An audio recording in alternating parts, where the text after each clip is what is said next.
Masechet Sota, résumé du Daf Membet. Après que la Gemara termine de dire le moussar à propos de la chanoupa, de la chanoufa, la chanifout, qui est une très mauvaise mida où on se gêne de reprocher le Rechaïm. Et donc on dit on le félicite, ou on dit qu'il a bien fait, ou quelque chose comme ça. Donc la Gemara fait toute une liste de punitions sur cette mauvaise mida là. Et donc sur ça c'est terminé le Pérec précédent. Et là on commence le nouveau Pérec, 8e Pérec de Masechet Sota.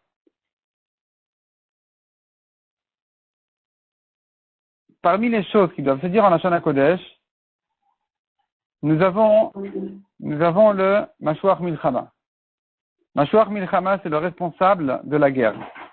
Le Kohen qui est responsable sur la guerre, il doit parler au peuple, certains psukim, comme c'est écrit dans les psukim, qui doit dire en Lashon HaKodesh. Comme dit le pasuk, lorsque vous allez vous approcher de la guerre, le Kohen va s'approcher pour vous parler. Il s'agit donc du Kohen Mashuach Milchama qui a été oint et nommé pour ça. Il leur parle en Lashon HaKodesh. Il leur dit, écoute Israël, il leur dit, Shema Israël, écoute Israël.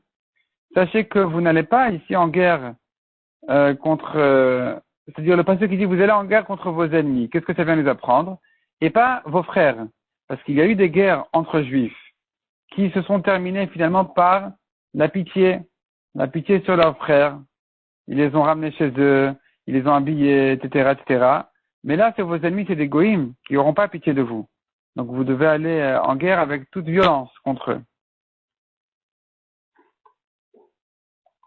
Et là, le Kohen les avertit de ne craindre rien du tout, n'avoir peur de rien du tout. Il y a là-bas 4 langages de crainte où le Kohen leur dit de ne pas avoir peur. Et la Mishnah explique que ça fait allusion ça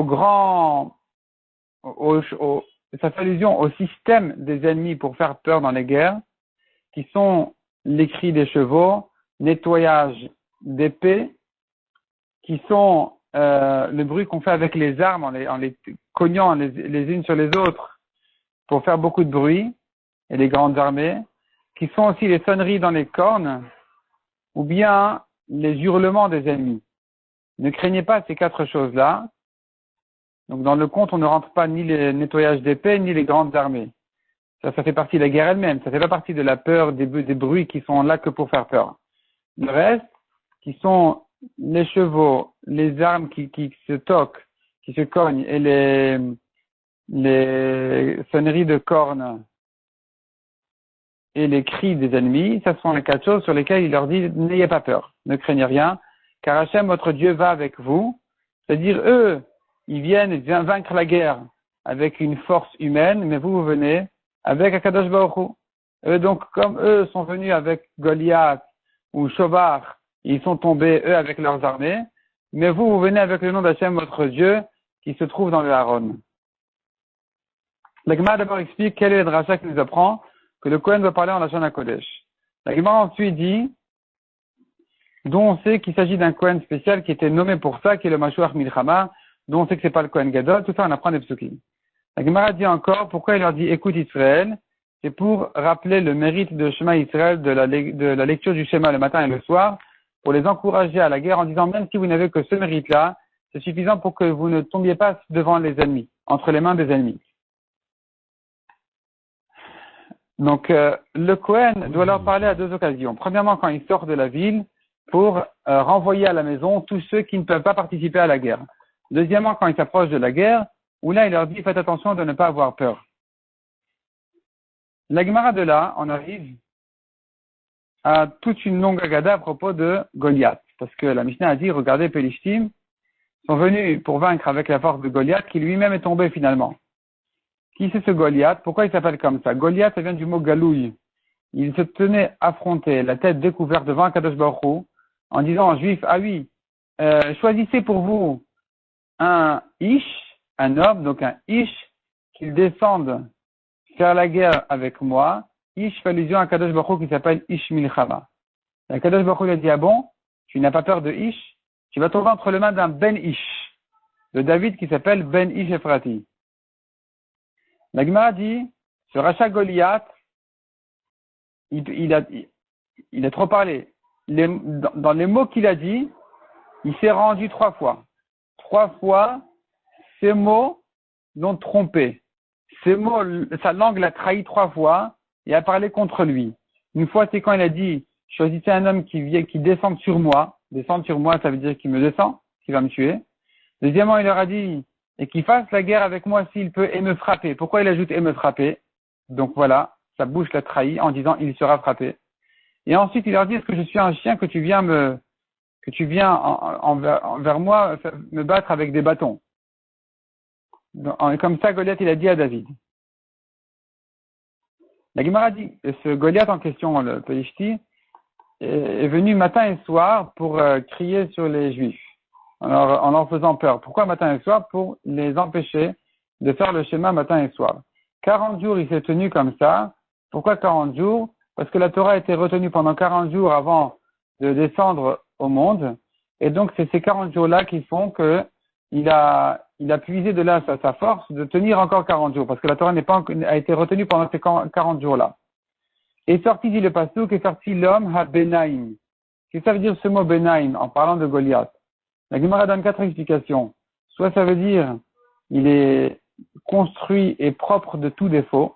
C'est benaim qui veut dire mevouné, ça vient du mot banouille, il est bien construit, bien formé, sans aucun défaut. Soit c'est le moyen de ses frères, donc benaim, c'est benoni. Soit ça veut dire, il est construit comme un bâtiment, binyan. Soit benaim, c'est d'entre eux. Ça veut dire que on ne sait pas qui c'est son père. Sa mère était connue par 100 personnes avant sa naissance, avant le début de sa grossesse, et on ne sait pas qui c'est son père. Donc c'est benaim, il vient d'entre eux. La Gemara a encore plusieurs drachot autour de ça. Combien sa mère était une femme très très basse, et combien elle s'abandonnait, elle se laissait comme ça, elle se laissait à n'importe qui et n'importe comment.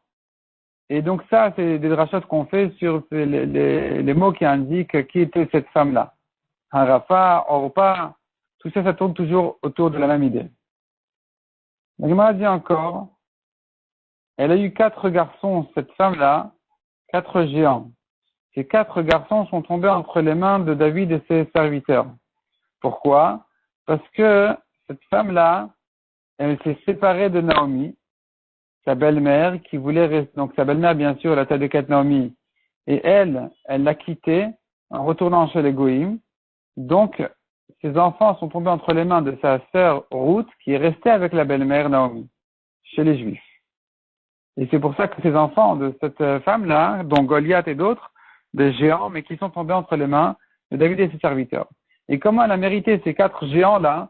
C'est parce qu'elle a pleuré, elle a versé 4 larmes quand elle s'est séparée de sa belle-mère. Pour ces 4 larmes-là, elle a mérité à ces 4 géants. La Gemara fait encore une drachot du Passouk qui vient dire qu'on n'est même pas arrivé encore à la moitié de la grandeur, de la force de ce rachat-là de Goliath. Pas la grandeur, mais la puissance de ce rachat Goliath. Et le Passouk ne veut pas en parler tellement parce qu'on n'a pas le droit de dire du bien, pardon. On n'a pas le droit de louer les Réchaïm. Mais les Psukim m'ont quand même dit un petit peu sur ce Goliath en question pour que tu vois qui était David qui n'a pas eu peur de lui. La Gemara dit encore, autre guerre, Amon, les fils de Amon, sont venus faire la guerre avec Shovar, leur chef d'armée qui est tombé finalement. Alors que vous venez avec le nom d'Hachem. Qui c'est ce Shovar qui s'appelle une fois Shovar, une fois Shofar? La Gemara explique que pourquoi il s'appelle des fois Shovar, des fois Shofar. La Gemara donne encore une explication. En fait, ça vient indiquer tout ça sa force, la force de ce Shovar en question. Comme un pigeonnier, ou celui qui est devant lui se verse comme une cruche. De même, nous avons un pasuk à propos de l'armée de Nebuchadnezzar qui dit Ashpatok et Kever Patouar. La Gemara donne là-dessus aussi 2 explications. Soit à chaque fois qu'il lançait une flèche, elle faisait des tas et des tas de morts. Soit la Gemara dit, quand ils faisaient leurs besoins, ils faisaient des tas et des tas tellement ils mangeaient puissamment. La Gemara dit encore, de là on voit, en fait, parce que la Gemara au passage avait dit, peut-être tu me diras, ils faisaient des tas parce qu'ils étaient malades. Non, pas du tout, ils étaient très forts, ils mangeaient avec puissance.